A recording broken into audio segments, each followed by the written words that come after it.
ടെൽമീസ് Dalot എല്ലാവർക്കും സ്വാഗതം. മാതാപിതാ ഗുരു ദൈവം എന്നല്ലേ? നമുക്ക് നമ്മുടെ പാരൻസ് കഴിഞ്ഞ് കഴിഞ്ഞാൽ പിന്നെ നമ്മുടെ ലൈഫിൽ നമ്മളെ ഏറ്റവും കൂടുതൽ ഇൻഫ്ലുവൻസ് ചെയ്തേക്കണ ആരാന്ന് ചോദിച്ചാൽ നമുക്ക് പെട്ടെന്ന് മനസ്സിലോട്ട് വരുന്ന നമ്മുടെ ടീച്ചേഴ്സിനെ പറ്റിയായിരിക്കും. നിങ്ങളുടെ ഓരോരുത്തരുടെ ലൈഫിൽ ഏതെങ്കിലും ഒരു സ്റ്റേജിൽ ഏതെങ്കിലും ഒരു പർട്ടിക്കുലർ ടീച്ചർ എന്തെങ്കിലും കാര്യത്തിൽ നിങ്ങളെ ഇൻഫ്ലുവൻസ് ചെയ്തിട്ടുണ്ടോ? ഉറപ്പായിട്ടും ഉണ്ടാവുമല്ലോ. ഇന്നത്തെ നമ്മുടെ ടോപ്പിക് എന്ന് പറഞ്ഞു കഴിഞ്ഞാൽ നമ്മുടെ UK ടീച്ചിങ്ങിനെ പറ്റിയും ഇവിടുത്തെ പിള്ളേരെ നമ്മളെങ്ങനെ ഇവിടുത്തെ മലയാളി ടീച്ചേഴ്സ് എങ്ങനെ പഠിപ്പിക്കുന്നു, അതുപോലെ തന്നെ ടീച്ചിങ് ഇഷ്ടമുള്ളവർക്ക് എങ്ങനെ നമുക്കിതിനെ അപ്ലൈ ചെയ്യാം, ഇതിനെ പറ്റിയുള്ളതൊക്കെയാണ്. അപ്പോൾ എനിക്ക് ഇവിടെ ഞങ്ങളുടെ ഫ്രണ്ടായിട്ടുള്ള ഒരു ടീച്ചറെ കിട്ടിയിട്ടുണ്ട്. നമുക്ക് ടീച്ചറിനോട് വിശേഷങ്ങളൊക്കെ ചോദിക്കാം. ഇന്നിപ്പോൾ നമ്മോടൊപ്പം ഡിജി ടീച്ചറുണ്ട്. നമുക്ക് ടീച്ചറിനോട് വിശേഷങ്ങളൊക്കെ ചോദിക്കാം. വെൽക്കം ടു ടെൽമീസ് ഡയറി ടീച്ചർ. ടീച്ചർ ഇപ്പോൾ ഇവിടെ എത്ര വർഷമായി ഇവിടെ വന്നിട്ട്? ഞങ്ങളിവിടെ UK വരുന്നത് 2007-ലാണ്. ഓക്കെ, അപ്പോൾ തുടങ്ങി ഇവിടെ ടീച്ചിങ് ആണോ? അല്ല, ആക്ച്വലി 2007 വന്നെങ്കിലും സ്കോട്ട്ലൻഡിലേക്ക് വന്നത് 2008-ലാണ്. ഓക്കെ, 2008 നമ്മളിവിടെ ടീച്ചിങ് കൗൺസിലിൽ രജിസ്റ്റർ ചെയ്തു. ഓക്കെ. നാട്ടിലെ ടീച്ചറായിരുന്നു? നാട്ടിലെ ടീച്ചറായിരുന്നു, ഗൾഫിലെ ടീച്ചറായിരുന്നു, ഖത്തറിൽ അവിടെയും പഠിപ്പിച്ചിട്ടുണ്ട്. ഓക്കെ, അപ്പോൾ ആ എക്സ്പീരിയൻസ് കൊണ്ട് ഇവിടെ അപ്ലൈ ചെയ്തപ്പോൾ കിട്ടിയോ നിങ്ങൾക്ക്? ഇവിടെ എങ്ങനെയാണെന്ന് വെച്ചെങ്കിൽ ടീച്ചിങ്ങിന് 2 റൂട്ടുണ്ട്. ഒന്ന്, ഇവിടെ പഠിച്ച കുട്ടികൾ ഡിഗ്രി കഴിഞ്ഞിട്ട് 1 വർഷത്തെ PGDE കോഴ്സ് എന്ന് പറയും, professional graduate diploma in education. അത് കഴിഞ്ഞാൽ ഇവിടെയുള്ളവർക്ക് ചേരാം. നമ്മളെപ്പോലെ ഓവർസീസ് ട്രെയിൻഡ് ആയിട്ടുള്ള ടീച്ചേഴ്സിന് ആക്ച്വലി ഇവിടെ വന്നാൽ ഒരു ഫ്ലെക്സിബിൾ റൂട്ടുണ്ട്. ഫ്ലെക്സിബിൾ റൂട്ട് എന്ന് പറഞ്ഞാൽ എന്താ പറയുക, നമുക്ക് ഓവർസീസ് എന്ന് പറയുമ്പോൾ BEd കഴിഞ്ഞവർക്കാണോ? BEd കഴിഞ്ഞവർക്ക്, ക്വാളിഫൈഡ് ആയിരിക്കണം. എക്സ്പീരിയൻസ് ഉണ്ടെങ്കിൽ നമുക്ക് പ്രൊവേഷൻ കുറയും. ആക്ച്വലി ചെയ്യേണ്ടത്, നമുക്ക് BEd ഉണ്ട്, എക്സ്പീരിയൻസും ഉണ്ടെങ്കിൽ ഇവിടെ നമ്മുടെ ടീച്ചിങ് കൗൺസിൽ രജിസ്റ്റർ ചെയ്ത് കഴിഞ്ഞാൽ നമുക്ക് പ്രൊവിഷണൽ രജിസ്ട്രേഷൻ കിട്ടും. അതിന് കിട്ടിയിട്ട് അവരൊരു പ്രൊവിഷണൽ പീരീഡ് തീരുമാനിക്കും. ഈ രജിസ്റ്റർ ചെയ്യാൻ വേറെ ഒന്നുമില്ല. നമ്മുടെ ആകെ ചെയ്യേണ്ടത് നമ്മുടെ ക്വാളിഫിക്കേഷൻ സർട്ടിഫിക്കറ്റ്സ് എല്ലാം കൊടുക്കണം. നമ്മൾ എക്സ്പീരിയൻസ് ഉണ്ടെങ്കിൽ നമ്മുടെ സ്കൂളിൽ നിന്ന് 2 റെഫറൻസ് വേണം. ആ 2 റെഫറൻസ് ഇവർക്ക് കിട്ടുകയും ബാക്കി ക്വാളിഫിക്കേഷൻ സർട്ടിഫിക്കറ്റ്സ് ഒക്കെ ഓക്കെ ആണെങ്കിൽ നമുക്കിവിടെ രജിസ്റ്റർ ചെയ്യാം. ഇംഗ്ലീഷ് ലാംഗ്വേജ് ക്രൈറ്റീരിയ ഇല്ല. ഇവിടെ ആക്ച്വലി നമ്മൾ രജിസ്റ്റർ ചെയ്ത് കഴിഞ്ഞാൽ ആ ഫസ്റ്റ് ഇത് രജിസ്ട്രേഷൻ കിട്ടുക എന്നുള്ളതാണ്. ഇപ്പോൾ കൗൺസിൽ നോക്കുന്നത് 2 റെഫറൻസും, അത് ടീച്ചിങ് കൗൺസിലാണ്, GTC എന്ന് പറഞ്ഞിട്ട്, general teaching council for Scotland. അപ്പോൾ ടീച്ചിങ് കൗൺസിൽ നമുക്കൊരു പ്രൊവിഷണൽ രജിസ്ട്രേഷനെ തരുള്ളൂ. അത് വെച്ചിട്ട് ഇവിടെ ചെയ്യണത് നമ്മുടെ അതാത് കൗൺസിലിന് അപ്ലൈ ചെയ്യാം. ഇവിടെ അബർഡീൻ സിറ്റി കൗൺസിൽ നമ്മൾ അപ്ലൈ ചെയ്യുമ്പോൾ ഇവർ ഇൻ്റർവ്യൂവിന് വിളിക്കും. ഇൻ്റർവ്യൂ ബേസിക്കലി ഒന്ന് കമ്മ്യൂണിക്കേഷൻ സ്കിൽ അവർ നോക്കും. രണ്ടാമത്തെ ഇവിടുത്തെ സിസ്റ്റമായിട്ട് നമുക്ക് അറിയുമെന്ന്. കാരണം നമ്മുടെ ഇന്ത്യൻ എഡ്യൂക്കേഷൻ സിസ്റ്റം സ്കോട്ടിഷ് ഇന്ത്യയിൽ ഡിഫറെൻ്റ് ആണ്. അപ്പോൾ എഡ്യൂക്കേഷൻ സിസ്റ്റം നമ്മൾ നന്നായിട്ട് പ്രിപ്പയർ ചെയ്തിട്ട് പോകണം. അതാണ് ബേസിക്കലി. പിന്നെ അതിനെങ്ങനെ ഓൺലൈൻ മെറ്റീരിയൽസ് എല്ലാം ഉണ്ട്.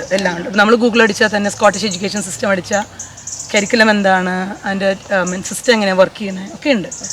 അപ്പം അതൊരു പ്രശ്നമല്ല. അപ്പം ഞാനൊക്കെ ജോയിൻ ചെയ്തപ്പം ഒരു CFE എന്ന് പറഞ്ഞിട്ട് കരിക്കുലം ഫോർ എക്സലൻസ് ഇംപ്ലിമെൻറ്റ് ചെയ്ത വർഷമായിരുന്നു. അപ്പോൾ ആക്ച്വലി നാട്ടിലെ BEd ഉണ്ടെങ്കിൽ ഇവിടെ നമുക്ക് കിട്ടാൻ ഈസിയാണ്. ആകെയുള്ളത് വർക്ക് പെർമിറ്റ് കിട്ടില്ല. ലൈക്ക് ടീച്ചേഴ്സിന് വർക്ക് പെർമിറ്റ് ഇല്ല. വർക്ക് പെർമിറ്റ് ഉള്ളവർക്ക് ഇവിടെ ടീച്ചിങ് അപ്ലൈ ചെയ്യാനായിട്ട്. എഞ്ചിനീയേഴ്സ്, ഡോക്ടേഴ്സ്, നഴ്സസിനൊക്കെ വർക്ക് പെർമിറ്റ് കൊടുക്കുന്നുണ്ടല്ലോ. പക്ഷെ അതില്ല നമുക്ക് ടീച്ചേഴ്സ്. ഒരു കാര്യം ചോദിച്ചോട്ടെ, ഇപ്പം നമ്മൾ നാട്ടിലെ BEd പഠിച്ചിട്ടില്ല, പക്ഷെ ഒരു ഡിഗ്രി ക്വാളിഫിക്കേഷൻ ഉണ്ടെന്ന് വെക്കാം. അപ്പോൾ ഇവിടെ ഇപ്പം നമുക്ക് ടീച്ചിങ് പ്രൊഫഷനിലോട്ട് മാറണം. അപ്പോൾ അതിനെന്നാ ചെയ്യുന്നത്? ഇവിടെ PGDE എന്ന് പറഞ്ഞ കോഴ്സ് ചെയ്യണം. ആക്ച്വലി അത് 1 ഇയർ കോഴ്സാണ്. പക്ഷെ എന്താണെന്നറിയോ, ഇവിടെ ആ PGDE കോഴ്സ് വളരെ കുറവേ ഉള്ളൂ. അപ്പോൾ അഡ്മിഷൻ കിട്ടാൻ പാടാണ്.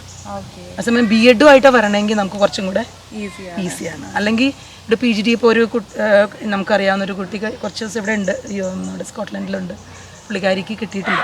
കാരണം ഇവിടെ ആ PGDE കോഴ്സിന് എടുക്കുന്നത് നമുക്ക് കുട്ടികളായിട്ട് നമ്മുടെ പാഷൻ ശരിക്കും പ്രൂവ് ചെയ്യണം. അപ്പം ചുമ്മാ ഒരു ഡിഗ്രി സർട്ടിഫിക്കറ്റ് കൊണ്ട് അസിസ്റ്റന്റ് ഇവിടെ ഇല്ല, വോളണ്ടറി സർവീസ് ചെയ്യണം നമ്മൾ. ഇവിടെ നാട്ടിലൊക്കെ ഈവൻ BEd ശരിക്കും പറഞ്ഞാൽ പ്രോപ്പർ BEd ഉണ്ടെങ്കിൽ ഇവിടെ PGDE ഒന്നും ഇല്ലാതെ നമുക്ക് കയറാം. ഇനി BEd ഇല്ലാതെ വന്ന PGDE കോഴ്സ് കിട്ടാനാണ് പാട്. ഇവിടെ ടീച്ചർ വന്നിട്ട് ഇവിടെ വേറെ കോഴ്സ് ഒന്നുമില്ല. ഞങ്ങൾക്ക് ഈ 7 വർഷത്തിൽ കൂടുതൽ എക്സ്പീരിയൻസ് ഉള്ളവർക്ക് അന്ന് ഒട്ടും ഇപ്പോഴും ഇല്ല കേട്ടോ. നമുക്ക് ഒന്നും ചെയ്യേണ്ട, പ്രൊബേഷൻ ഉണ്ട്. പ്രൊബേഷൻ മീൻസ് നമ്മളൊരു സ്ഥലത്ത് വർക്ക് ചെയ്യുന്നു. ഇപ്പോൾ എനിക്ക് ഫസ്റ്റ് ടൈം തന്നെ ഒരു അക്കാഡമിയിൽ 8 മാസം കണ്ടിന്യൂസ് കിട്ടി വിത്ത് പേ. ഗുണം എന്ന് വെച്ചിട്ടുണ്ടെങ്കിൽ നമ്മൾ 20 ഡേയ്സിൽ കൂടുതൽ ഒരു സ്ഥലത്ത് വർക്ക് ചെയ്താൽ നമ്മുടെ ഹെഡ് ഓഫ് ദ ഡിപ്പാർട്ട്മെൻറ്റ് നമ്മുടെ ക്ലാസ് കാണുകയും റിപ്പോർട്ട് അയക്കുകയും ചെയ്യണം ഇവിടെ ടീച്ചിങ് കൗൺസിലിന്. അങ്ങനെ 3-4 റിപ്പോർട്ട് പോകണം. അപ്പോൾ ആദ്യത്തെ റിപ്പോർട്ട് മോശമായാലും കുഴപ്പമില്ല, നമ്മുടെ ഇമ്പ്രൂവ്മെൻ്റ് അവർ നോക്കണം. അപ്പോൾ അങ്ങനെ ഒരു 2020 ഒരു 3-4 തവണത്തെ റിപ്പോർട്ട് നല്ല റിപ്പോർട്ട് വന്നിട്ട് അന്ന് 270 days ആയിരുന്നു, ഇന്ന് 60 ഉള്ളൂ. ഇപ്പം നമുക്ക് മോർ ദാൻ 7 years എക്സ്പീരിയൻസ് ഉണ്ടെങ്കിൽ 60 days ചെയ്താൽ മതി. എക്സ്പീരിയൻസ് ഇല്ലാത്തവർക്ക് പ്രൊബേഷൻ ടൈം കൂടും. കുഴപ്പമില്ല, നമുക്ക് ആകെയുള്ളത് എനിക്ക് തോന്നുന്നു ആ പ്രോസസ്സൊന്നും അത്ര പാടില്ല. ഇപ്പോൾ എന്താ പറയുക, നമുക്ക് ടീച്ചിങ് നല്ലൊരു പാഷനുണ്ട്. ഞാൻ കേട്ടിട്ടുണ്ട് ഇങ്ങനെ നഴ്സിംഗ് കഴിഞ്ഞ് പിന്നെ ഹൈലി ഡിമാൻഡബിൾ ജോബാണ് ഇവിടെ ടീച്ചിങ്. ഇവിടെ ടീച്ചേഴ്സിന് ഒരുപാട് വേക്കൻസികളുണ്ട്, ഒരു കാര്യം. രണ്ടാമത്തെ കാര്യം, പലരും സ്ട്രെസ് വരുമ്പോൾ ഇട്ടിട്ട് പോകുന്നുണ്ട് പല ഏരിയയിലേക്ക്, പല സ്കൂളിലേക്ക്. ജോലി ഞാൻ പറയും it's not an easy job. ഞാൻ കെമിസ്ട്രി വിത്ത് സയൻസസ് എന്നാണ് ഇവിടെ നമ്മുടെ രജിസ്ട്രേഷനിൽ. നമുക്കിപ്പോൾ ഞാൻ സെക്കൻഡറിയിലാണ് പഠിപ്പിക്കുന്നത്. ഇവിടെ സെക്കൻഡറി എന്ന് വെച്ചാൽ ക്ലാസ് 8 തുടങ്ങിയാണ്. ലണ്ടനിൽ ഡിഫറെൻ്റ് ആണ്, 7 തുടങ്ങിയാണ്, പ്രൈമറി 7 തുടങ്ങിയാണ് ലണ്ടനിൽ, ഇംഗ്ലണ്ടിൽ. ഇവിടെ സ്കോട്ട്ലൻഡിൽ പ്രൈമറി 7 വരെ ഒരു പ്രൈമറി സ്കൂളിൽ, പിന്നെയാണ് അക്കാഡമിക്ക് പോണത്. അക്കാഡമി മീൻസ് ക്ലാസ് ആക്ച്വലി നാട്ടിൽ വെച്ച് 8, 9, 10, 11, 12, 13. അപ്പോൾ ഈ 13 വരെ ടീച്ചർ പഠിപ്പിക്കും. അതിൽ നമുക്ക് എനിക്കിപ്പോൾ കെമിസ്ട്രി വിത്ത് സയൻസിനാണ് സർട്ടിഫിക്കേഷൻ കിട്ടിയേക്കുന്നത്. ദാറ്റ് മീൻസ് S1 S2 8ാം ക്ലാസ് 9ാം ക്ലാസ്, അതാണ് S1 S2 എന്ന് പറയുന്നത്. അവിടെ നമുക്ക് ഫിസിക്സ്, കെമിസ്ട്രി, ബയോളജി എന്തും പഠിപ്പിക്കാം, സയൻസ് പഠിപ്പിക്കാം. S3 ഓൺവേർഡ്സ് കെമിസ്ട്രി മാത്രമേ പാടുള്ളൂ, ഫിസിക്സും ബയോളജിയും പറ്റും. ഇവിടുത്തെ പിള്ളേരെ എങ്ങനെ നാട്ടിലെ വെച്ച് നോക്കുമ്പോൾ ടീച്ചർ ഇപ്പം നാട്ടിലും ഖത്തറിലൊക്കെ പഠിപ്പിച്ചിട്ടുണ്ട്. അപ്പോൾ നമുക്കറിയാം ആക്ച്വലി എന്താ പറയുക, കൾച്ചറൽ ഡിഫറൻസ് ശരിക്കും ഉണ്ട്. ലാംഗ്വേജ് ബാരിയർ ഉണ്ട്. ലാംഗ്വേജ് തുടക്കം ഞാൻ പറയട്ടെ, ഇപ്പം ഞാൻ വന്ന സമയത്ത് നമ്മുടെ പ്രൊനൗൺസിയേഷൻസ് ഒക്കെ ഡിഫറെൻ്റ് ആണ്, അവർക്ക് മനസ്സിലാവും. അതുണ്ട് ഒരു കാര്യം. പിന്നെ ഞാൻ ഓർക്കുന്നുണ്ട്, ഇപ്പോൾ നമ്മൾ പേര് എല്ലാവരുടെ വിളിക്കുമ്പം ഡിഫറെൻ്റ് ആയിരിക്കും, അപ്പോൾ അവർ ചിരിക്കും. പിന്നെ അത് തന്നെയല്ല നമ്മൾ പഠിച്ചപ്പോൾ ഞാൻ പറയട്ടെ, കൈനറ്റിക് എനർജി എന്നാണ് ഞാനൊക്കെ പഠിച്ചേക്കുന്നത്. നമ്മളൊക്കെ അങ്ങനെയായിരിക്കും നാട്ടിൽ പഠിച്ചേക്കണത്. ഇവിടെ ഞാൻ ആദ്യത്തെ വർഷം കൈനറ്റിക് എനർജി എന്ന് നമ്മൾ പഠിച്ച പോലെ തന്നെ പറഞ്ഞിട്ട്, അന്നൊന്നും ഗൂഗിൾ പ്രൊനൗൺസിയേഷൻ നോക്കണ പതിവില്ലായിരുന്നു. അപ്പോൾ നോക്കുമ്പോൾ പിള്ളേരൊക്കെ ചിരിക്കണം. അപ്പോൾ ഞാൻ വിചാരിച്ചു കൈനറ്റിക് എനർജി വാട്ട്സ് റോങ് എന്ന് വിചാരിച്ചപ്പം പിന്നെയാണ് നമ്മൾ എടുത്ത് നോക്കുമ്പോൾ കെനറ്റിക് എനർജി എന്ന് പറയുന്നത്. അങ്ങനത്തെ പ്രൊനൗൺസിയേഷൻ കുറച്ച് നമ്മൾ ബൈ എക്സ്പീരിയൻസ് നമ്മളത് പഠിക്കും. ആദ്യമൊക്കെ നമ്മൾ ഈവൻ കുട്ടികളുടെ പേരൊക്കെ നമ്മൾ യുവൻ, നമ്മൾ ഈവൻ എന്നൊക്കെ പറയും, EEWN യുവൻ ആണ്. അപ്പോൾ അത് തുടക്കം ഉണ്ടായിരുന്നു. മീൻസ് നമുക്ക് കമ്മ്യൂണിക്കേഷനാണ് ബേസിക്കലി വേണ്ടത്, വി ക്യാൻ കമ്മ്യൂണിക്കേറ്റ്. പക്ഷേ ഇങ്ങനെ കുറേ കാര്യങ്ങളുണ്ട്. അപ്പോൾ നമ്മൾ സമയമെടുത്ത് നമ്മൾ പഠിക്കുകയല്ലേ എല്ലാ ദിവസവും. ഈ വികൃതി പിള്ളേരൊക്കെ കിട്ടിയാൽ ചെയ്യും. ഇപ്പൊ നാട്ടില് പണിഷ്മെന്റ് ഒക്കെ ഉണ്ടല്ലോ, ഇവിടെ പിന്നെ അങ്ങനെ ചെയ്യാൻ പറ്റില്ല. ഇവിടെ ആക്ച്വലി കോർപ്പറൽ പണിഷ്മെന്റ് ഇല്ല, അതൊരു കാര്യം. നാട്ടിൽ കുറച്ചും കൂടെ നമുക്ക് എന്താ പറയുക, നമുക്ക് കുറച്ചും കൂടെ കുട്ടികളോട് കട്ടാൻ റൈറ്റായിട്ട് പറയാം, നിൽക്കണം, ഡോണ്ട് ഡു ദിസ്, അത് ചെയ്യരുത്, നിങ്ങൾ പഠിക്കണം എന്ന് പറഞ്ഞാൽ പേരൻസ് നമ്മുടെ കൂടെ നിൽക്കും, കുട്ടികളുടെ കൂടെ നിൽക്കും. ഇവിടുത്തെ ഒരു കൾച്ചർ വെച്ചിട്ട്, ഇവിടുത്തെ ഫാമിലി ബാക്ക്ഗ്രൗണ്ട് പലതും കൊണ്ടായിരിക്കാം. കാരണം എന്താ പറയുക, ഇവിടെ അബ്യൂസിങ് ഒക്കെ ഒത്തിരി നടക്കുന്നത് കൊണ്ട്, പൊതുവെ ജനറലി അല്ല നടക്കുന്നതുകൊണ്ട് ബേസിക്കലി നമ്മൾ ആരെയും ഒന്നിനും ഫോഴ്സ് ചെയ്യാൻ പാടില്ല എന്നുണ്ട്. എസ്പെഷ്യലി ടീച്ചേഴ്സ്, കുട്ടികൾ അവരുടെ ഇൻഡിവിജ്വാലിറ്റിയെ നമ്മൾ റെസ്പെക്റ്റ് ചെയ്യണം എന്നാണ്. അപ്പോൾ എനിക്കൊക്കെ ആദ്യം നമ്മൾ ഭയങ്കര സ്ട്രെയിറ്റ് ആയിരുന്നു, കമ്മണ്ണോ എല്ലാവരും നോട്ട് എഴുതണം, എല്ലാവരും അങ്ങനെയാണ് നമുക്ക് കൊടുക്കുക. അത് നമ്മൾ ഇപ്പോഴും ഉണ്ട്, ക്വസ്റ്റ്യൻ ഒക്കെ ചോദിക്കാം നമുക്ക്, അതൊന്നും കുഴപ്പമില്ല. പക്ഷെ ഒന്നും ഫോഴ്സ് ചെയ്യാൻ പാടില്ല. ഇപ്പോൾ പണിഷ്മെൻറ്റിൻ്റെ കാര്യം ചോദിച്ചപ്പോൾ നാട്ടിൽ നമ്മൾ അന്നൊക്കെ ഞാനൊക്കെ പഠിപ്പിച്ച സമയത്തൊക്കെ കോർപ്പറൽ പണിഷ്മെന്റ് അടിക്കുക എന്ന് വെച്ചാൽ വടിയെടുത്തിട്ട് റൂളർ കൊണ്ടൊക്കെ ഒരു കൊട്ടിട്ടുണ്ട്. ഞാനൊക്കെ പഠിപ്പിക്കുന്ന സമയത്ത് വലിയ വടിയൊന്നും കൈനൊന്നും ഉപയോഗിച്ചിട്ടില്ലെങ്കിലും റൂളറൊക്കെ വെച്ചിട്ട് ഒരു തട്ടൊക്കെ കൊടുക്കും, ചിലപ്പോൾ നുള്ളൊക്കെ കൊടുത്തിട്ടുണ്ട് നാട്ടിൽ. പക്ഷെ ഇവിടെ തൊടാൻ പാടില്ല ബേസിക്കലി. രണ്ടാമത്തെ കാര്യം, നമ്മൾ ആരെയും ഫോഴ്സ് ചെയ്യരുത്. ഇവിടെ നമ്മൾ പറയണത്, ഇവിടെ പോസിറ്റീവ് റീഇൻഫോഴ്സ്മെന്റ് ആണ് പറയണത്. ഇപ്പോൾ ഒരു കുട്ടി നമുക്ക് ഒരു കുട്ടി പഠിക്കുന്നില്ല, ഫോൺ ഉപയോഗിക്കുന്നു, as per rule class room expectation ഉണ്ട്. ദാറ്റ് ഈസ് അവർ ക്ലാസ്, നമ്മൾ നാട്ടിലെ പോലെയല്ല, നമ്മുടെ ക്ലാസ്സിലേക്ക് കുട്ടികൾ വരുന്നത്, നമ്മൾ പുറത്ത് ചെന്ന് ഗ്രീറ്റ് ചെയ്യണം അവരെ. മീൻസ് ക്ലാസ്സിന് പുറത്ത് നമ്മൾ വെയിറ്റ് ചെയ്യുന്നു അവർക്ക് വേണ്ടി. അവർ വരുമ്പോൾ നമ്മൾ ഗുഡ് മോർണിംഗ് പറയുന്നു, നമ്മൾ അവരെ വിഷ് ചെയ്യുന്നു, അവരോട് ഒരു ചിറ്റാറ്റൊക്കെ ഇൻഫോർമൽ ചിറ്റാറ്റൊക്കെ നടത്തുന്നു, അവരെ ക്ലാസ്സിനകത്തേക്ക് ഇരുത്തുന്നു. അവർക്കൊരു സീറ്റിംഗ് പ്ലാനൊക്കെ ഉണ്ട്. എണീറ്റ് നിൽക്കുകയാണ്. ആ കൾച്ചറല്ല ഇവിടെ. GP ഒക്കെ അങ്ങനെ തന്നെയല്ലേ, അതേ ടൈപ്പാണ്. നമ്മൾ പുറത്തിറങ്ങുന്നു, അവരെ ഇൻവൈറ്റ് ചെയ്യുന്നു, അകത്ത് വരുന്നു, അവർക്കൊരു സീറ്റിംഗ് പ്ലാൻ ഉണ്ട്, നമ്മളത് അലോക്കേറ്റഡ് ആയിട്ടുള്ള സീറ്റ് ഉണ്ട്. അപ്പം നമ്മളത് ഒരു ബാച്ച് ഓഫ് കുട്ടികൾ വന്നാൽ നമ്മളൊരു വിത്തിൻ എ വീക്ക് നമ്മൾ കുട്ടികളെ പഠിച്ചു കഴിയുമ്പോൾ നമ്മൾ സീറ്റിംഗ് പ്ലാൻ ഉണ്ടാക്കും. അപ്പോൾ സീറ്റിംഗ് പ്ലാൻ അനുസരിച്ച് അവർ ഇരിക്കുന്നു, അവർ റെഡി ആകുന്നു, നമ്മൾ അവർ അറ്റൻഡൻസ് എടുക്കുന്നു, പിന്നെയാണ് നമ്മൾ പഠിപ്പിച്ചു തുടങ്ങുന്നത്. അപ്പോൾ ബേസിക്കലി ഒരു കുട്ടി ആസ് പെർ റൂൾ ഈ പുറത്ത് നിൽക്കുന്ന സമയത്ത് ജാക്കറ്റ് അവരെ ജാക്കറ്റ് എടുക്കണം, ഫോൺ ഔട്ട് ഓഫ് സൈറ്റ് വേണമെന്നാണ് നിർബന്ധമാണ്. മീൻസ് അങ്ങനെയാണ്. പക്ഷെ സ്റ്റിൽ പിള്ളേരെടുക്കും, ക്ലാസ്സിൽ വന്നാൽ എടുക്കും. ഇപ്പം നമ്മൾ ബേസിക്കലി പറയാം, നമ്മൾ ആദ്യകാലത്തൊക്കെ നമ്മൾ എന്താ പറയുക, നമ്മൾ പറയും പുടി ഫോൺ അവേ എന്ന് ഡയറക്റ്റ് പറയായിരുന്നു. ഇപ്പോൾ പഠിച്ചു അങ്ങനെയല്ല പറയേണ്ടത് ആക്ച്വലി. നമ്മൾ പറയണം like you are not ready to learn because you are on your phone, so better put it away എന്ന് പറയണം. പിന്നെ ഇവിടുത്തെ റൂൾ പ്രകാരം പറയണത് praise in public rebuke in private ആണ്. ഒരു കുട്ടി മോശമായിട്ട് ചെയ്താൽ പബ്ലിക്കായിട്ട് പറയാതെ പ്രൈസ് ചെയ്യാം നമുക്ക് എല്ലാവരുടെയും മുന്നിട്ട്, ഓ യു ആർ ഡൂയിങ് ഗുഡ്. അപ്പോൾ ഇവർ പറയണതെന്നറിയോ, നമ്മൾ നല്ല കുട്ടികൾ നല്ലത് ചെയ്യണത് പെട്ടെന്ന് പിടിച്ച് പ്രൈസ് ചെയ്യാനാണ് പറയുന്നത്. അപ്പം ബാക്കി എല്ലാ കുട്ടികളും ജാക്കറ്റ് ഊരി. So what you do, oh thank you thank you X or Y, അയാളെ മറ്റുള്ളവരെ അപ്രീഷിയേറ്റ് ചെയ്യുക. ജാക്കറ്റ് ഊരിയത് അങ്ങനെയാണ് ഇവർ പറയണത്. അതാണ് പോസിറ്റീവ് റീഇൻഫോഴ്സ്മെന്റ്. അപ്പം നമ്മൾ okay come on, oh you have taken your jacket off, thank you very much, okay well done, അങ്ങനെ. So almost all are ready for the lesson. അങ്ങനെ പറയുമ്പം ഒറ്റയാൾക്ക് തോന്നും അങ്ങനെ എടുക്കുന്നവരുണ്ട്. അല്ലെങ്കിൽ പിന്നെ നമ്മൾ അടുത്ത് വന്നിട്ട് പറയും you need to take your jacket off because you are not ready to learn. അങ്ങനെ പറയും. അങ്ങനെ പറയുമ്പോഴും ചിലർ ചെയ്യും. അപ്പോൾ ബേസിക്കലി നമ്മളിങ്ങനെ നല്ല പേഷ്യൻസ് വേണം. നാട്ടിൽ നമുക്ക് അത്രയും ഫീൽ ചെയ്യില്ല, നമുക്ക് ഇത്രയും പേഷ്യൻസിൻ്റെ അല്ല, നമ്മൾ ഡയറക്റ്റഡ് അങ്ങനെ നമ്മുടെ കൾച്ചറൽ ഡിഫറൻസ് ഉണ്ട്. അപ്പം നമുക്ക് ശരിക്കും ഫീൽ ചെയ്യുന്നു ആദ്യത്തെ വർഷം നമ്മൾ.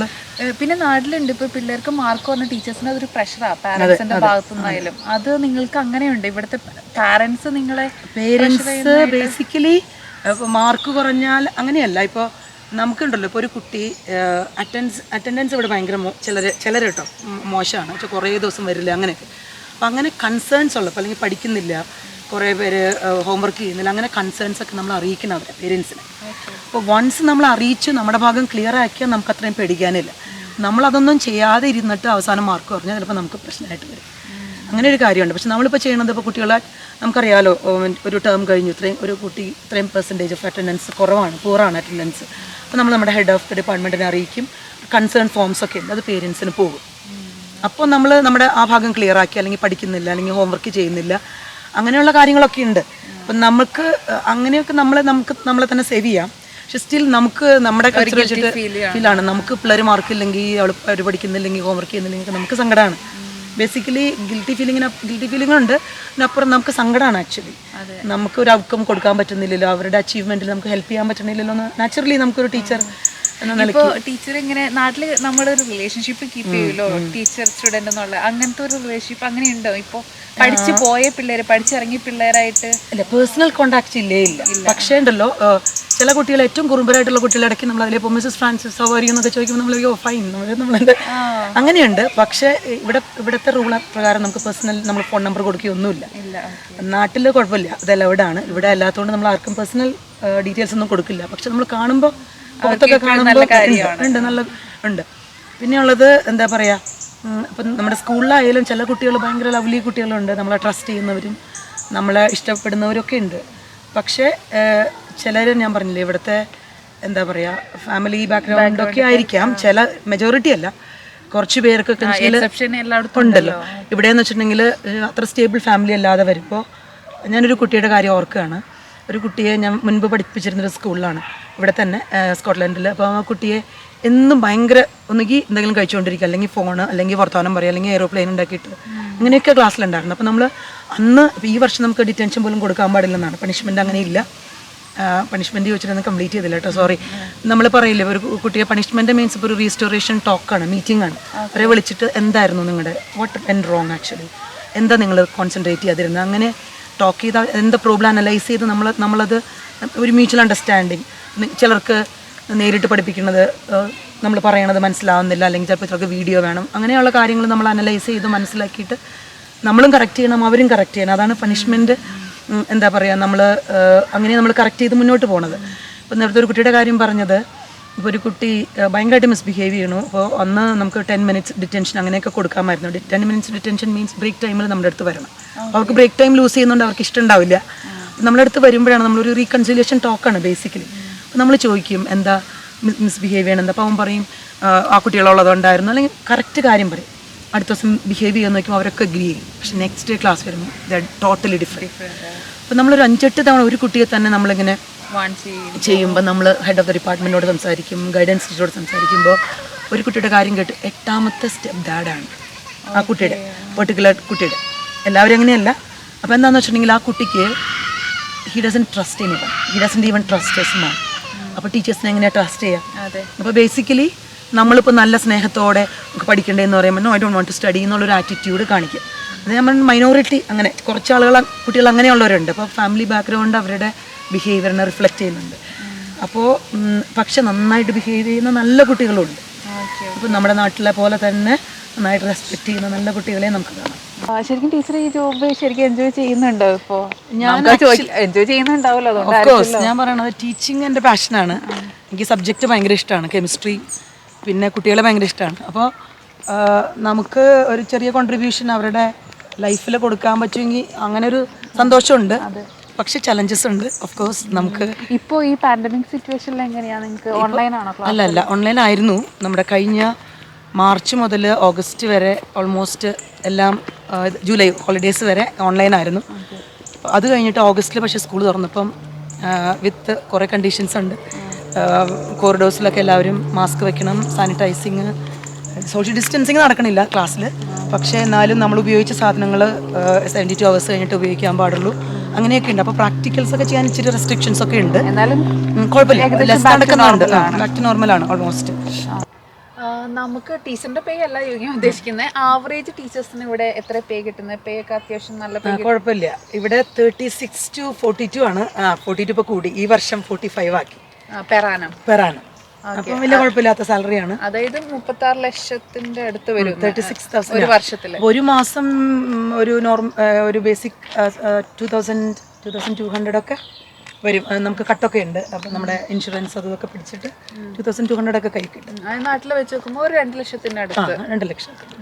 അപ്പൊ കുഴപ്പമില്ല. മൺഡേ ടു ഫ്രൈഡേ അല്ലേ? മൺഡേ ടു ഫ്രൈഡേ വർക്ക് ചെയ്യാം. 9 to 3 ആണോ? 8:30 to 3:30 ആണ് ഇവിടെ. ഇപ്പം ഞാൻ വർക്ക് ചെയ്യുന്ന സ്കൂൾ 3:30 ആണ് നോർമൽ ടൈം. ഇപ്പം ഞങ്ങളുടെ സ്കൂളിൽ 2 ദിവസം 3:40, ബാക്കി 3 ദിവസം 2:50 അങ്ങനെയുണ്ട്. നമുക്ക് പേ ഡിഫറൻസ് ഇല്ലേ സ്വാഭാവികമായിട്ട്? ഇപ്പൊ പ്രൈമറി ടീച്ചേഴ്സിന്, സെക്കൻഡറി ഇവിടെ ഓൾമോസ്റ്റ് സെയിം ആണ്. 36 തുടങ്ങുന്നുണ്ട്. 36 തുടങ്ങുന്നത്. ഓരോ വർഷം കൂടും, ഇൻക്രിമെന്റ് ഉണ്ട്. നിങ്ങൾക്ക് ഹോളിഡേയ്സ് അപ്പോൾ എങ്ങനെയായിരിക്കും? ഹോളിഡേ ഇപ്പോൾ ശരിക്കും ഹോളിഡേ പെയ്ഡ് ആണ്. കിഡ്സിന് ഹോളിഡേ ടൈമിലൊക്കെ നിങ്ങൾക്ക്? ഞങ്ങൾക്ക് ഇപ്പോൾ അതാണ് ടീച്ചിങ്ങിൻ്റെ ഏറ്റവും വലിയ ഗുണം. ടൈമിങ്ങും അതുപോലെ തന്നെ എന്താ പറയുക, നമ്മുടെ സാറ്റർഡേ സൺഡേ ഹോളിഡേയ്സ് ആണ്. ഒക്ടോബറിൽ ക്ലാസ് തുടങ്ങിയാൽ ഒക്ടോബറിൽ 2 ആഴ്ച ഹോളിഡേ, ഡിസംബറിൽ 2 ആഴ്ച ഹോളിഡേ, മാർച്ച് ഏപ്രിൽ 2 ആഴ്ച ഹോളിഡേ, ജൂലൈ ഓഗസ്റ്റിൽ 6 വീക്സ്, ഓൾമോസ്റ്റ് 1.5 മാസം ഹോളിഡേ ഉണ്ട്. അപ്പോൾ കുഴപ്പമില്ല. ടീച്ചർക്ക് ഇപ്പോൾ നാട്ടിൽ നിന്ന്, അല്ലെങ്കിൽ നാട്ടിൽ നിന്നല്ല ഇവിടെ തന്നെ ടീച്ചിങ് പ്രൊഫഷൻ ഇൻട്രസ്റ്റ് ഉള്ളവർക്ക് എന്ത് അഡ്വൈസാണ് കൊടുക്കാൻ പറ്റുന്നതായിട്ട്? ഞാൻ പറയണേ, ഇത് ഇപ്പോൾ മലയാളികളാണെങ്കിൽ, ഇപ്പോൾ എന്നെ പോലെയൊക്കെ നാട്ടിൽ നിന്ന് പഠിച്ചു വരുന്നവരാണെങ്കിൽ ഞാൻ പറയും ഡിഫറൻസ് ഉണ്ട് നന്നായിട്ട്. പക്ഷെ നമുക്കത് എടുക്കാൻ പറ്റുന്നേ ഉള്ളൂ. ലൈക്ക് നമ്മൾ എക്സ്പീരിയൻസ് കൊണ്ട് നമ്മളത് പഠിക്കും, കോപ്പപ്പ് ചെയ്തോളൂ. പിന്നെ ഒരു കാര്യമുള്ളത്, എന്താ പറയുക, നമ്മൾ ഭയങ്കര ഹാർഡ് വർക്കിംഗ് ആയിരിക്കണം. നാട്ടിലും ടീച്ചേഴ്സ് ഹാർഡ് വർക്കിംഗ് ആയിരിക്കണമെങ്കിൽ തന്നെയും ഇവിടെ നമ്മൾ എന്താ പറയുക കുറച്ചും കൂടെ ഹാർഡ് വർക്കിംഗ് ആയിരിക്കണം. ഇവിടെ നിങ്ങൾക്ക് ടീച്ചേഴ്സിന് കുറേ ഇതുണ്ട്. ഇപ്പോൾ നാട്ടിൽ ഇപ്പോൾ പണ്ടത്തെ പോലെ അല്ലല്ലോ. ഇപ്പോൾ DPP സിലബസ് ഒക്കെ ഇപ്പോൾ ടീച്ചേഴ്സിന് കുറേ ഹോംവർക്കും കാര്യങ്ങളൊക്കെ ആയിട്ടുണ്ട്. പ്രോജക്റ്റ് ഒക്കെ ഉണ്ടാക്കിക്കൊണ്ട് ചെല്ലലും. ഇവിടെ ഞാൻ പറയട്ടെ, ഇപ്പം ഞാൻ പറയും ഇവിടുത്തെ കൾച്ചർ അനുസരിച്ച്, കുട്ടികളുടെ കൾച്ചർ അനുസരിച്ച് കുട്ടികൾ നഴ്സറി തുടങ്ങി പഠിക്കുന്നത് നമ്മുടെ പോലെ നമ്മളൊക്കെ പഠിച്ചത്, ഞാനൊക്കെ പഠിച്ചത്, എൽമി കുറച്ചും കൂടെ ചെറുതാണ്, ഞാനൊക്കെ പഠിച്ചത് ഇങ്ങനെ ലെക്ചറിങ് ആണ്, നമ്മൾ കേട്ട് പഠിച്ചതാണ്. അപ്പോൾ നമ്മൾ കോൺസെൻട്രേറ്റ് ചെയ്തിരിക്കും. ഞാൻ പഠിപ്പിച്ചപ്പോഴും അങ്ങനെയായിരുന്നു. ഒരു 50 minutes ഒക്കെ നമ്മൾ കോൺസെൻട്രേറ്റ് ചെയ്തിരിക്കും. ഇവിടെ പക്ഷേ ഇവിടുത്തെ കുട്ടികൾ ശീലിച്ചതുകൊണ്ടാണ്, നമുക്ക് കുട്ടികളെ കുറ്റം പറയാൻ പറ്റില്ല. ലൈക്ക് ഹാൻഡ്സ് ഓൺ ആക്ടിവിറ്റീസ് വേണം. ഇപ്പം നമുക്ക് ഒന്ന് എക്സ്പ്ലെയിൻ ചെയ്തു, പവർ പോയിന്റ് ഉപയോഗിച്ചു, വീഡിയോ, ഓഡിയോ, പ്രാക്ടിക്കൽസ്, അല്ലെങ്കിൽ വർക്ക് ഷീറ്റ്സ്, അങ്ങനെ. അപ്പോൾ ഹാൻഡ്സ് ഓൺ ആക്ടിവിറ്റീസ് വേണം, അല്ലെങ്കിൽ കുട്ടികൾ അത്രയും കോൺസെൻട്രേറ്റ് ചെയ്യില്ല. അത് അങ്ങനെ അവർ ശീലിച്ചതുകൊണ്ടാണ്. അപ്പോൾ അത് നമുക്ക് കുറ്റം പറയാൻ പറ്റില്ല. ഇപ്പം നാട്ടിൽ അങ്ങനെ ആയി വരുന്നുണ്ട്. ഇവിടെ ഇപ്പോൾ ഒരു ക്ലാസ്സിൽ എത്ര പിള്ളേർ? ഇപ്പോൾ നാട്ടിൽ ഞാൻ പഠിക്കുമ്പോൾ 25 പിള്ളേർ എൻ്റെ ക്ലാസ്സിലുണ്ടായിരുന്നുള്ളൂ. പക്ഷേ 50 പിള്ളേരുള്ള ക്ലാസ് ഉണ്ട്, 60 പിള്ളേരുള്ള ക്ലാസ് ഉണ്ട്. നാട്ടിൽ ഞാനും പഠിച്ചപ്പോഴും ഞാൻ പഠിപ്പിച്ചപ്പോഴും 50 പേരൊക്കെ ഉണ്ടായിരുന്നു. ഇവിടെ പക്ഷേ 30 പേര് കൂടാറില്ല സാധാരണ ക്ലാസ്സിൽ. പിന്നെ 30 മാക്സിമം നമ്പർ. പിന്നെ സയൻസിൽ സ്പെഷ്യലി 20 കൂടാൻ പാടില്ല. എക്സ്പെരിമെന്റ്സ് ചെയ്യുന്നതുകൊണ്ടും സേഫ്റ്റി ഇഷ്യൂസ് ഒക്കെ ഉള്ളതുകൊണ്ടും 20 കൂടുതലില്ല. അപ്പോൾ എല്ലാ പിള്ളേരും നമുക്ക് നന്നായിട്ട് അറിയാൻ പറ്റും. ശരിക്കും അറിയാം. നമുക്കിപ്പോൾ വീക്ക്ലി 3 പ്രാവശ്യം വരുന്നുള്ളൂവെങ്കിലും നമുക്ക് നന്നായിട്ട് അറിയാൻ പറ്റും. സ്ട്രെങ്ത് കുറവായതുകൊണ്ട് പെട്ടെന്ന് ഒരു മാസത്തിനുള്ളിൽ നമുക്ക് കുട്ടികളെ പഠിക്കാം. നിങ്ങൾക്ക് ടീച്ചേഴ്സിന് യൂണിഫോം കാര്യങ്ങളുണ്ടോ? ടീച്ചേഴ്സിന് ഇവിടെ യൂണിഫോം ഇല്ല. നമ്മളിവിടുത്തെ നോർമൽ ഡ്രസ്സ് ഉണ്ടല്ലോ, ട്രൗസേഴ്സ് എന്ന് പറയുന്ന പാൻറ്റും ടോപ്പും ഷർട്ട്സ് ഒക്കെ ഉപയോഗിക്കാം, ഡ്രസ്സ് ഉപയോഗിക്കാം. ജീൻസ് അങ്ങനത്തെ ഒന്നും പാടില്ല. ചുരിദാറൊന്നും നമ്മൾ ഇടില്ലല്ലോ അടുത്ത്. ടീച്ചറിന്റെ ഇത്രയും നാളത്തെ ടീച്ചിങ് എക്സ്പീരിയൻസിൽ ചലഞ്ചിങ് ആയിട്ട് അല്ലെങ്കിൽ ഒത്തിരി വിഷമം വന്നേക്കണ വല്ല സിറ്റുവേഷൻസ് അങ്ങനെ എന്തെങ്കിലുമൊക്കെ ഉണ്ടായിട്ടുണ്ടോ? തീർച്ചയായിട്ടും ഉണ്ടായിട്ടുണ്ട്. പിന്നെ ആകെ ഉള്ളത് നമ്മൾ അവരെ കുട്ടികളായിട്ട് കാണണം. കുട്ടികളായതുകൊണ്ട് അവർ അഡൽട്സ് അല്ല, ടീനേജേഴ്സാണ്. അവർക്ക് അവരുടേതായ അഭിപ്രായങ്ങളും ഔട്ട്ലുക്കൊക്കെ ഉണ്ട്. അപ്പോൾ അത് നമ്മൾ കൺസിഡർ ചെയ്യണം. അതൊരു കാര്യം. പിന്നെ പല ബാക്ക്ഗ്രൗണ്ടിൽ നിന്ന് വരുന്നവരുണ്ട്. ക്ലാസ്സുകളിൽ ഇപ്പോൾ നമ്മൾ പറഞ്ഞു 20 കുട്ടികളുണ്ടെങ്കിൽ ചില കുട്ടികൾ ഹൈപ്പർ ആക്ടിവിറ്റി ഉള്ള കുട്ടികൾ, ഓട്ടിസം ഉള്ള കുട്ടികളൊക്കെ ഉണ്ട് ഈ കൂട്ടത്തിൽ. അപ്പോൾ അവരെ നമുക്ക് കുറ്റം പറയാൻ പറ്റില്ല. അപ്പോൾ അവരെന്ന് വെച്ചിട്ടുണ്ടെങ്കിൽ ചില കുട്ടികൾ അവർ കോൺസെൻട്രേറ്റ് ചെയ്യാൻ പറ്റില്ല, അവർക്കൊരു സ്ഥലത്ത് ഇരിക്കാൻ പറ്റില്ല. അപ്പോൾ അങ്ങനെയുള്ള ഡിഫിക്കൽറ്റീസൊക്കെ ഉണ്ട്. അപ്പോൾ ചിലർക്കൊക്കെ PSA നമുക്ക് സപ്പോർട്ടിനൊരു സ്റ്റാഫിനെ അയക്കും, ഒരു അസിസ്റ്റൻ്റ് ഒക്കെ പോലെ നമ്മളെ സഹായിക്കാനായിട്ട്. എല്ലാവർക്കും അങ്ങനെ കിട്ടണമെന്നില്ല. അപ്പോൾ ചില കുട്ടികൾ ഇപ്പോൾ നമ്മൾ വർത്തമാനം പറയുമ്പോൾ എന്തെങ്കിലും ശബ്ദം ഉണ്ടാക്കിക്കൊണ്ടിരിക്കും, എയറോപ്ലെയിൻ ഉണ്ട്, അങ്ങനെയൊക്കെ ചെയ്യുന്നുണ്ട് ക്ലാസ്സിൽ. അപ്പോൾ നമുക്ക് സങ്കടമാണ്. അപ്പോൾ ചിലപ്പോൾ ആ കുട്ടി കാരണം കൊണ്ട് മറ്റുള്ളവരെയും കൂടെ ഇൻഫ്ലുവൻസ് ചെയ്യാം. അങ്ങനെയുള്ള സിറ്റുവേഷൻസ് ഉണ്ടായിട്ടുണ്ട്. അപ്പം നമ്മളിങ്ങനെ പഠിപ്പിക്കുമ്പോൾ നമുക്കെന്താ പറയുക, അറിയാം നമുക്കതിന് കോൺസിക്വൻസസ് ഉണ്ട്. കുട്ടികളെ റിമൂവ് ചെയ്യാം. ആക്ച്വലി വലിയ പണിഷ്മെൻ്റ് ഒന്നും ഇല്ലല്ലോ. അപ്പം നമ്മൾ പിന്നെ ഒരു ദിവസം 2 ദിവസത്തെ കാര്യമല്ലല്ലോ, നമ്മളവരെ അക്കോമഡേറ്റ് ചെയ്യണം. അപ്പോൾ നമുക്ക് സങ്കടങ്ങൾ ഉണ്ടായിട്ടുണ്ട് അങ്ങനെ. പിന്നെ ചില സിറ്റുവേഷൻസിൽ ചില കുട്ടികൾ ഇപ്പോൾ ഒരു ടോയ്ലറ്റിൽ പോകാൻ ചോദിച്ചു. അപ്പോൾ നമുക്കറിയാം ടോയ്ലറ്റിൽ ജെന്യുവനായിട്ട് പോകേണ്ടത്. ഇപ്പോൾ ഒരു ബ്രേക്ക് കഴിഞ്ഞ ഉടനെ ചോദിച്ചു. അങ്ങനെ ഞാൻ ഒരു സിറ്റുവേഷൻ അപ്പോൾ നമ്മൾ വിട്ടില്ല, ടോയ്ലറ്റ് തന്നെ. കാരണം നമുക്കറിയാം ഒരു ഫോണും കൊണ്ട് പോകുന്നു 15 മിനിറ്റ്, അതാണ്. നമ്മൾ വിചാരിക്കും നോ, ഇത് കോൺസെപ്റ്റ് പഠിപ്പിച്ച് കഴിഞ്ഞിട്ട് വിടാമെന്ന് പറയും. അപ്പോൾ ആ ദേഷ്യം കൊണ്ട് ചിലർ അപ്പോൾ എന്ത് ചെയ്യും, എനിക്കൊന്നും മനസ്സിലായിട്ടില്ല എന്നൊക്കെ പറഞ്ഞ് മറ്റുള്ളവരെ ഇൻഫ്ലുവൻസ് ചെയ്യുന്ന സിറ്റുവേഷൻസ് ഒക്കെ ഉണ്ടായിട്ടുണ്ട്. അപ്പോൾ ആകെയുള്ളത് നമ്മളൊരു എന്താ പറയുക, ഒരു മെച്യൂർഡ് എന്താ പറയുക അഡൽട്ടാണെന്ന് വിചാരിച്ച് നമ്മുടെ പ്രൊഫഷന് ഇതൊക്കെ നമ്മൾ ആൻറ്റിസിപ്പേറ്റ് ചെയ്യണം. അപ്പോൾ ഞാൻ പറഞ്ഞില്ലേ, ഇപ്പോൾ ഇങ്ങനത്തെ ഹൈപ്പർ ആക്ടിവിറ്റിയുള്ള കുട്ടികളെയൊക്കെ കാണുമ്പോൾ നമ്മൾ വിചാരിക്കണം we should be prepared for the unexpected ആണ്. അപ്പോൾ നമ്മൾ അതിനെ ടാക്കിൾ ചെയ്യാനായിട്ട് നമ്മൾ പഠിച്ചിരിക്കണം. അപ്പോൾ അതിന് ഡിഫറെൻറ്റ് സ്ട്രാറ്റജീസ് ഉപയോഗിക്കും. ചിലത് ടാക്ട്ഫുള്ളി നമ്മൾ ഇഗ്നോർ ചെയ്യും, ചില ഡിസ്ട്രാക്ഷൻസ് ഒക്കെ. ചിലത് എല്ലാം നമുക്ക് പറ്റില്ല. മറ്റുള്ള കുട്ടികളുടെ റൈറ്റിനെ പഠിക്കാനുള്ള റൈറ്റിനെ ഡിനൈ ചെയ്യുന്ന കാര്യങ്ങൾ നമുക്ക് ഓഫ് കോഴ്സ് നമുക്ക് അനുവദിക്കാൻ പറ്റില്ല. ചെറിയ കാര്യങ്ങൾ നമ്മൾ ഭയങ്കര പോളിസിയിൽ നമ്മൾ സ്റ്റിക്ക് ഓൺ ചെയ്യാതെ നമ്മൾ ചിലതൊക്കെ ഇഗ്നോർ ചെയ്യണം. അപ്പോൾ they will come back to സ്ട്രാറ്റജിയിൽ പലതാണ്. ട്രയൽ ആൻഡ് എറർ മെത്തേഡ് പോലെയാണ്. വിൽ ട്രൈ ആൻഡ് അങ്ങനെ നമ്മൾ ഇപ്പോൾ ചില മെത്തേഡുകൾ ഒരു ക്ലാസ്സിൽ പറഞ്ഞില്ല, ഇപ്പോൾ ഒരു മെത്തേഡ് ഒരു സ്ട്രാറ്റജി ഒരു ക്ലാസ്സിൽ വർക്ക് ചെയ്യും, ചിലപ്പോൾ നാളെ ഈ സെയിം ക്ലാസ്സിന് വർക്ക് ചെയ്തെന്ന് വരില്ല, വേറെ ക്ലാസ്സിന് ചിലപ്പം ഇതൊന്നും വർക്ക് ചെയ്യില്ല. അപ്പം നമുക്ക് പല സ്ട്രാറ്റജികൾ ട്രൈ ചെയ്യേണ്ടി വരും. അപ്പോൾ നൈസായിട്ട് പറയാം, ചിലപ്പോൾ ഒന്ന് സ്വരം ഉയർത്തി പറയാം, ചിലപ്പോൾ ഒന്ന് പ്രൈസ് ചെയ്ത് പറയാം, ചെയ്ത നല്ല കാര്യങ്ങൾ പ്രൈസ് ചെയ്ത് പറയാം, ചിലപ്പോൾ ഒറ്റയ്ക്ക് പോയി ഒന്ന് കറക്റ്റ് ചെയ്യാം. അങ്ങനെയൊക്കെ നമ്മൾ പലതും നമ്മൾ we need to try different teaching പാഷനാണ്. അപ്പോൾ so like I enjoy teaching. Teacher ഇത്രയും നേരം ഞങ്ങളോട് ഇങ്ങനെ കുറച്ചൊക്കെ ഇൻഫോർമേഷൻസ് നിങ്ങൾക്ക് ആർക്കെങ്കിലും ഹെൽപ്ഫുൾ ആണെങ്കിൽ അത് ഞങ്ങൾക്ക് ഒത്തിരി വലിയ സന്തോഷമുള്ള കാര്യമാണ്. ടീച്ചർക്ക് ഒത്തിരി താങ്ക്സ് കേട്ടോ. Thank you. Tell me, it was nice.